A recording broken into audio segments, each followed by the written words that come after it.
Udang fanami adalah salah satu jenis udang yang paling populer dibudidayakan di Indonesia dan dunia.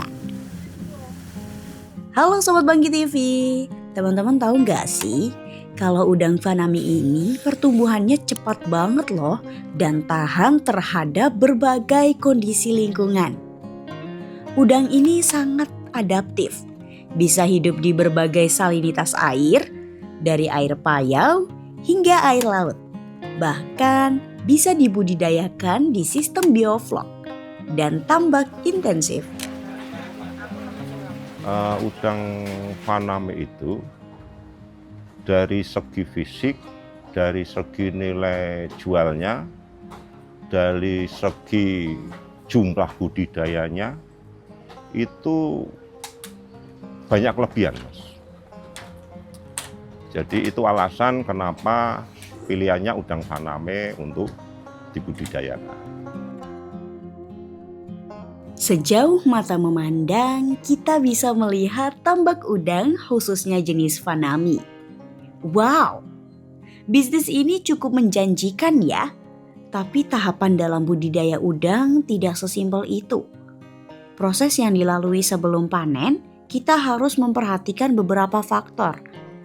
Antara lain, persiapan tambak, penebaran benur atau bibit udang, manajemen air, pemberian pakan, pencegahan penyakit, dan monitoring hujan. Kalau di sini itu usahanya pembesaran, tapi orang lebih enak memang nyebutnya budidaya, tapi aslinya itu pembesaran. Artinya beli bibit dari hatchery, terus kita besarkan. Jadi sebelum kita pesan itu kita persiapan lahan. Persiapan lahan itu ada pengeringan, ada pembersihan. Di sini tambak sini itu pakai mulsa, jadi semi permanen. Nah, terus habis pembersihan dikapur, ditutup mulsa. Habis selesai itu baru kita isi air. Kita isi air 50 cm pertama, disterilisasi dengan disinfektan lah, macam-macam itu ada. Jadi kegiatan sterilisasi ini untuk mengantisipasi adanya virus, adanya bibit-bibit predator yang berasal dari air laut. Nah, dengan sterilisasi harapannya itu semua bisa hilang. Selanjutnya tabur benur dari hatchery tadi.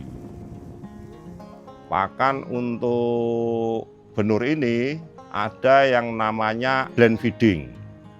Jadi blend feeding ini untuk umur udang 1 hari sampai 30 hari. Blend feeding. Blend feeding ini pakan yang kita hanya taksir kebutuhan udang tersebut. Belum kita bisa menuruti nafsunya, sesuai nafsunya udang. Baru di umur 30 hari itu pakan menyesuaikan dengan kebutuhan udangnya gitu. Nah, untuk mengontrol pertumbuhan perharinya itu dilaksanakan sampling setiap 10 hari. Jadi sampling pertama itu di 40 hari kalau di sini. Jadi 40 hari kita ambil udang dengan jala sampling, kita timbang dapat berapa gram. Gitu. Nah, begitu seterusnya sampai udang itu layak dipanen. Nah, panen pertama itu istilahnya panen parsial untuk mengurangi kepadatan udang. Untuk mengurangi kepadatan udang dengan tujuan udang tumbuh lebih cepat. Kalau siklus ini, siklus yang kita panen ini itu 3 kali, Mas. 3 kali parsial. Nah, tiga kali, yang ketiga itu di size 40. Nah, di size 40. Di size 40, terus 18 hari, nah, panen hari ini, itu di umur 126, itu size 35. Nah, itu soal apa ya, perjalanan singkat budidayanya seperti itu.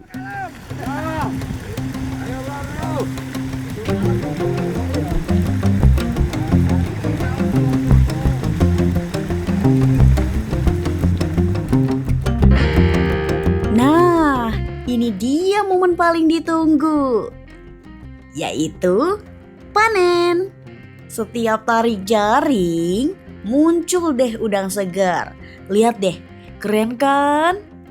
Udang Fanami ini warnanya putih bening, gampang dikenali. Selain cepat besar, mereka juga cocok hidup di air payau dengan salinitas 10 hingga 30 ppt. Capek sih, tapi puas banget kalau lihat hasilnya.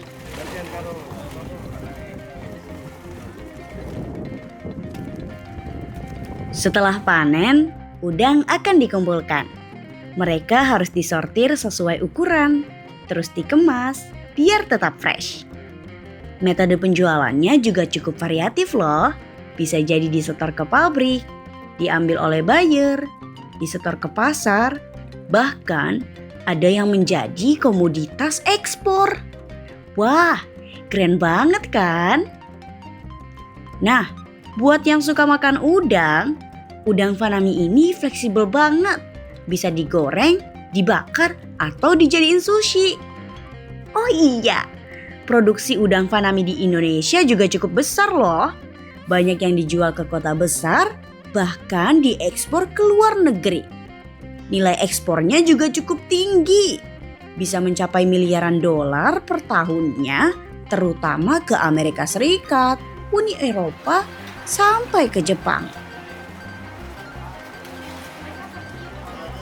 Panen kali ini itu alhamdulillah kondisi cuaca, kondisi perairan bagus. Yang menjadi kendala sekarang adalah pemasaran. Ini salah satu sebabnya kemarin itu ada informasi dari pabrik yang menerima udang dari petambak itu,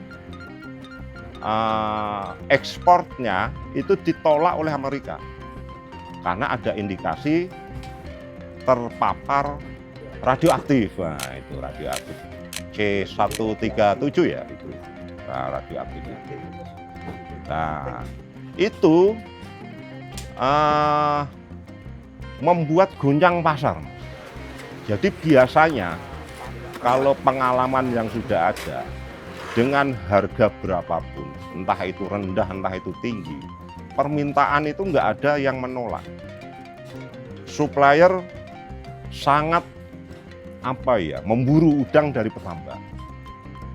Baru kali ini, karena ya pasar terbesar di Amerika memang ya itu. Ada isu kayak gitu, sangat-sangat berdampak. Sudah harganya turun, pengambilan sulit. Alasannya supplier itu antri, daftar antrinya panjang. Nah, ini kan juga mempengaruhi pola budidaya. Pola budidaya mempertahankan udang tetap bagus di kolam. Karena rencana panennya menunggu pasar. Yang semula pasar itu menunggu panen, waktu panennya ditambah, tapi sekarang panen harus nunggu pasar, siapnya pasar. Kalau saya boleh menyarankan yang mau mengusahakan tambak udang Fanami, itu dibutuhkan fokus yang tinggi. Jadi ada masa udang itu sulit dibudidaya, ada masa udang itu mudah dibudidaya. Artinya apa? Jadi dari pengalaman lah, kalau saya cerita pengalaman dari 2011 sampai 2025 ini, kenapa kita tadi sarankan fokus ya, fokus itu modalnya tahu sendiri. Artinya setiap saat, setiap siklus itu masalahnya berbeda-beda. Kemarau itu punya masalah sendiri, penghujan itu punya pengaruh sendiri. Nah, yang menjadikan kuat tadi itu mengevaluasi. Setiap siklus kita harus punya evaluasi untuk dijadikan SOP siklus berikutnya. Mungkin itu ya, mungkin itu.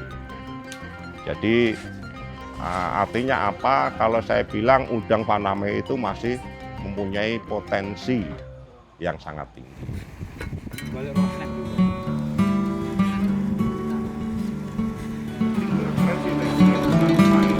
Panen udang faname gak cuma soal dapat duit buat penambak aja loh.